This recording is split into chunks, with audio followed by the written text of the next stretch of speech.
गिबियावनो आङो रिपर्टार नोंथांमोनखौ हामलायग्रोयो। बुस्थुआ जाहैबाय एसे आगोलाव 3 घन्टासो जाबाय जाथाया जाहैबाय माने आं BCDCआव आवगाय फैग्रोखादों। ओमफ्राय BCDCनिफ्राय आङो पार्टि ब्लक माने बैयाव एसे लेखा लायनो थांदोंमोन। ओमफ्राय लेखा लायनानै आङो जेरक्स खालामनानै दान्दिसे बे लेट्रिननि मानसिफोरनि माने लिस्टखौ नायबाय थानायावनो बे जाथाया जादों जाहैबाय। माने लिस्ट नायखांनायनि उनाव आं गारिखौ लांनोसै बा आं थांनोसै साननानै आङो ओंखारबा आंनि गारिया गैया, बिदि जादों। दा आंनि गारिया माने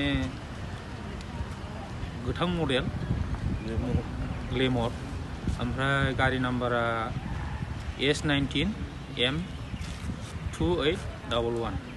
ओमफ्राय दा गारिया जाहैबाय गंसे ग्लेमर दङ जोंनि अफिसावनो, BCDC अफिसाव, सान्तिपुर BCDC अफिसाव। बे गारि बिगोमाया लांसनबायदोंबा अननानै जेन आंनि गारिखौ लाबोनानै बे गारिखौ लांफिनो, बेखौ खावलायहरनाय जाबाय। नैबे गारिनि जिथु बिगोमा बेहा नागिरनानै मोनाखै नामा? बे गारि बिगोमाखौ माने BCDC अफिसाव रावखौबो नागिरनानै मोनाखै। सोंजोब्बाय आङो, माखासे मिस्ट्रिफोरबो दंमोन नालाय बिसिनावबो सोंबाय, बिसिनिबो नङा। ओमफ्राय अफिस स्टाफआव गासिबो आं सोंजोब्बाय, रावनिबो नङा। ओमफ्राय आं सानदों ओंखायनो बे गारि बिगोमाया लांसनदों नामा आं सानदों आरो बेखौ। गारिया एखे मडेल, एखे कालाराबो एखेयानो। ओमफ्राय बे नाम्बार प्लेटआवल' नायसनासै खोमा जानांगौ बे गारि बिगोमाया, बिदि आं सानदों आरो।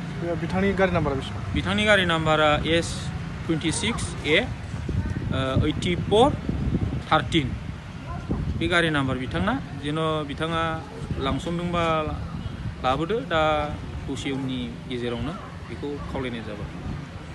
बे ओनसोलनि सोरबाफोर सुबुङा लांसनदों होननानै? बे ओनसोलनि सुबुंफोरखौनो आङो लांसनदों बायदि सानदों। बे गारिया बारा गोजाननि नङा आंनि नुनायाव, आंनि मोन्दांथियाव आरो। बेखौनो मिथिहोनाय जाबाय। नोंथां मबाइल नाम्बारा? आंनि मबाइल नाम्बारा 7636093391।